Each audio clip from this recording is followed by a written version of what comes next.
महिलाओं के प्रति किसकी नीति बढ़िया लगती है अभी, जो सच में महिलाओं को सशक्त करने के लिए काम कर रही है? मोदी सरकार डेफिनेटली कोशिश कर रही है, उनके प्रयास सराहनीय है, लेकिन फिर भी कुछ एरियाज पे काम करना बहुत ज़्यादा ज़रूरी है। और ये बहुत महत्वपूर्ण मुद्दा बन जाता है कि एक पॉलिटिक्स को लेकर के परसेप्शन जो है महिलाओं के लिए वो ये है कि गुंडागर्दी है, ये सुनने को मिलता है पॉलिटिक्स में। और यहाँ पे मतलब गुंडे माफिया ये सब लोग, अगर आप ये सब हैंडल नहीं कर सकते, मैनेज नहीं कर सकते, तो पॉलिटिक्स में आप टिक नहीं सकते। और कई सारी महिलाओं ने मुझे व्यक्तिगत रूप से ये बताया है कि जब उन्होंने थोड़ा आगे बढ़ने की कोशिश करी, थोड़ा इस क्षेत्र में उन्होंने रुझान दिखाया, तो उनके पिता द्वारा या उनके पति द्वारा कहा गया कि थोड़ा बहुत करो, ज़्यादा नहीं, महिलाओं के लिए राजनीति सही नहीं है, क्योंकि यहाँ पे गंदगी बहुत है।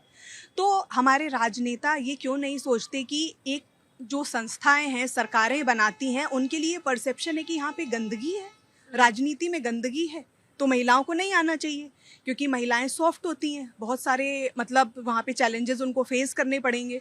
और चाहे हम किसी भी एरिया की बात कर लें, फिजिकल असॉल्ट, सेक्सुअल असॉल्ट, क्या क्या होता है महिलाओं के साथ। आज भी क्या हम दहेज को समाप्त कर पाए हैं? आज भी क्या हम विधवाओं के लिए अच्छा सा काम कर पाए हैं? आज भी हम बहन बेटियों को सुरक्षा जिस तरीके से चाहते हैं वो प्रदान कर पाए हैं?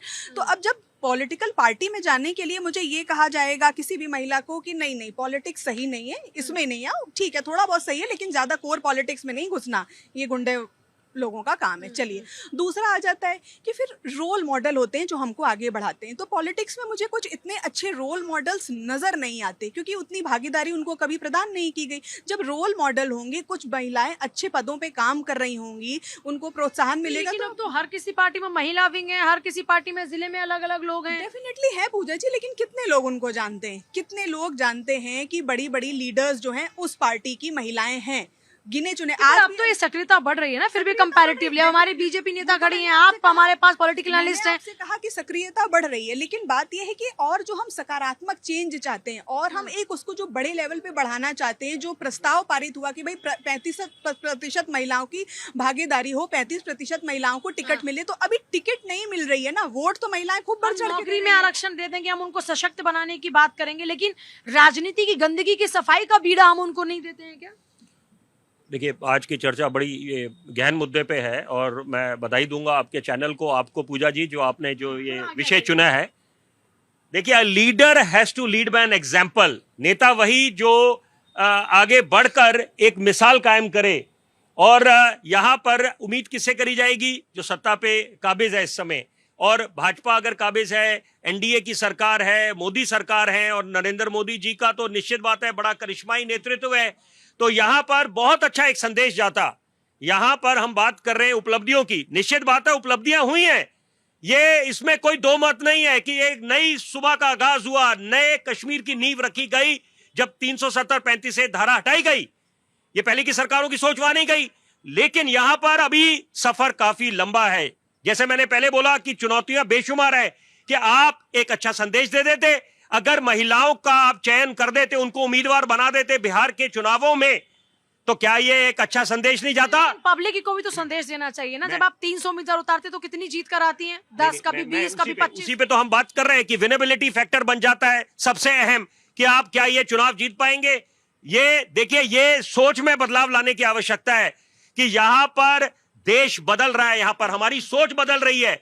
यहां पर ये 21वीं सदी है, जब हम चांद तारों पे जाने की बात करते हैं, हम आर्टिफिशियल इंटेलिजेंस के दौर में जी रहे हैं। यहां पर समझने की आवश्यकता है कि अभी नहीं तो कभी नहीं, कि यहां पर अभी आपको महिलाओं को आगे लेके आना चाहिए था यहां पर। और ये और सरकार, ये देखिए निश्चित बात है दायित्व सरकार का था कि अच्छे आप एक संदेश दे देते और वाह हो जाती है आपकी, कि यहां पर पूरे देश में एक संदेश जाता, अंतरराष्ट्रीय पटल पे एक संदेश जाता। सवाल यही पैदा होता है और इसीलिए इंतजार है। एक सेकंड, हमें एक महिला नजर आ रही है।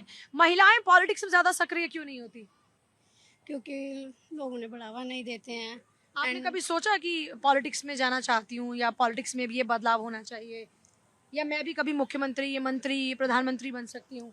मेन तो रीज़न तो ये है ना कि लाइक जब लड़कियों को बढ़ावा नहीं दिया जाता, अप्रिशिएट करना नहीं आते लोग करते मेंस, तो इस वजह से लड़कियाँ नीचे होती हैं। वो सोचते हैं कि हाँ चलो घर पे ही रहना है, बच्चे संभालते हैं, इतने में यही एक सोच है। ये देखिए कितनी गहरी बात है कि महिलाओं की सोच ये होती है कि बच्चे संभालना है, कोई अप्रिशिएट तो आपको कभी करेगा नहीं। ये कितनी गहरी बात बोल दी। हमारे साथ जो एक महिला जुड़ी है, देखिए पूजा जी, आपके चैनल के माध्यम से एक बहुत बड़ी बात कहना चाहूंगी कि पहले हर परिवार को, हर घर को अपना नजरिया बदलना होगा। उस नजरिए को आप फोर्स से तो नहीं बदल सकते, लेकिन आपकी जो इम्प्लीमेंटेशन है, जो आप योजनाएं बनाते हैं, उनसे उनको एक सशक्तिकरण देते हैं, और सशक्तिकरण के बाद आप चुनाव की उम्मीद करते हैं, उनका एक्टिव पॉलिटिक्स में रोल प्ले का अच्छा, उम्मीद एक कर चीज सकते आपने हैं। महसूस की कि आप इस पूरे देश की, समाज की बात करते हैं तो जब कोई महिला आगे बढ़ जाए अपने संघर्ष से तो उसको सब सलाम करेंगे, जैसे उगते सूरज को सब सलाम करते हैं। अगर आप चमक गए तो आपको सलाम है, और अगर आप सिर्फ और सिर्फ मेहनत कर रहे हैं और आपको वो कामयाबी, मुकाम हासिल नहीं हो रहा, तो आपके एफर्ट्स को अप्रिसिएशन भी नहीं है। ये एक सच्चाई है। देखिए हमारे यहाँ, मैंने कहा था अभी आपसे पहले भी मैं डिस्कस करी थी, जो कालांतर में चीजें हुई हैं, हमारी सनातन संस्कृति का जो अपभ्रष्ट कहना चाहिए, कि जो वो रूप सामने आया जो एक्चुअल में उसका था ही नहीं। जैसे अगर आप देख लीजिए कि हम नवदुर्गा पे 9 देवियों की पूजा करते हैं, लेकिन 9 देवियों की पूजा ही उसके बाद काम खत्म। कभी ये नहीं सोचते कि बाकी 360 दिन हमारे घर में जो फीमेल्स है, या जब सेकंड फीमेल चाइल्ड होगी तो हम दुख मनाते हैं, हम रोना रोते हैं, हम ये सोचते हैं कि अब हम थर्ड मेल चाइल्ड के लिए जाएंगे। तो माइंडसेट हमारी सोसाइटी को भी बदलने की आवश्यकता है कि हाँ, मेल और फीमेल बराबर है। पूरा सामाजिक सिस्टम ही वैसा है। बिल्कुल। और हमारे सिस्टम यहाँ पे बेटियां दूसरों के घर जाएंगी, और उसके बाद बेटा होगा तो हमारा खानदान आगे बढ़ेगा, बेटी हुई तो हमारे खानदान पे वहीं फुल स्टॉप लग गया। अगर मैं आपके डिबेट से थोड़ा सा साइड में जाऊं, मैं ना एक बात बोलती हूँ लोगों से कि कुआं पूजन आप बेटी के पर करना शुरू करिए। एक हमारी एक ट्रेडिशन है तो छोटी सी बात, लेकिन इम्पैक्ट बहुत बड़ा है, क्योंकि हम कुआं पूजन बेटे पर तो करते हैं, क्योंकि हमारी सनातन संस्कृति कहती है कि अपने वाटर रिसोर्सेज को पूजो, कंजर्व करो, उनकी हाइजीन मेंटेन करो, क्योंकि उस बच्चे की फैमिली उस कुएं के आसपास रहेगी तो वो सेफ रहनी चाहिए। बट मैं कहती हूँ बेटी के इसमें तो कुआं पूजन करिए, वो यहाँ के कुएं नहीं तो किसी और जल स्रोत के पास जाएगी, लेकिन रहेगी। और दूसरी बात, आजकल बेटा हो या बेटी हो, ये एक सच्चाई है, कोई आपके साथ नहीं रहना, उनकी जहां जॉब होगी वो वहां जाएंगे। दूसरी बात, पहली बात है कि हम अपनी फीमेल्स को, दूसरी सबसे बड़ी बात जो हमारी सोसाइटी को समझनी है, वो समझनी क्या है। अगर मैं डॉक्टर होने के नाते बोलूं, बहुत से लोग फीमेल्स को कहते हैं उनके साथ में दुर्व्यवहार हो जाएगा, रेप हो जाएगा। मैं आपको एग्जांपल बता दूं, जो ये आजकल विक्टिम्स है पॉक्सो में, 20% में लड़के भी इन्वॉल्व हैं, मतलब लड़कों के साथ किया जा रहा है। ऐसा नहीं है कि लड़कों के साथ दुराचार नहीं हो रहा है, लड़कियों के साथ भी हो रहा है। बट हमारी सोसाइटी का एक माइंडसेट, मैंने क्या कहा, हम तो वो थे जो देवियों को पूजते थे, नारी सशक्तिकरण पे पूरा, नारी सशक्तिकरण तो हमारी संस्कृति का हिस्सा ही नहीं है, मैं ये कहूंगी। क्यों? क्योंकि हम तो पूजती और नारी के हिसाब से ही। और इवन जो सरनेम था कुंती पुत्र कहलाए, आप सोचिए, हम पति के नाम से पहले राधा कृष्ण बोलते हैं, जय सिया राम बोलते हैं, सिया पहले आती है, राम बाद में आता है। ऐसे राधा पहले आती है। बिल्कुल बिल्कुल। जिस देश में ये कितनी बड़ी बड़ी बातें देखे निकल कर आ रही है, जहाँ पर महिला हमेशा आगे रही, वहीं पर आज महिलाओं को अपने लिए लड़ना पड़ रहा है। पूजा जी, आज आप जो चर्चा कर रहे हो वो महिलाओं पे कर रहे हो, तो मैं जब पीछे जाऊंगा तो स्वर्गीय नेहरू जी की कैबिनेट में कितनी महिलाएं थी, स्वर्गीय इंदिरा जी की कैबिनेट में कितनी महिलाएं थी, स्वर्गीय राजीव गांधी की कैबिनेट में कितनी महिलाएं थी। तो ये महिला को जो आज आवाज़ उठाई है, आपने जो आवाज़ उठाई है, ये कहीं ना कहीं मोदी जी की देन है।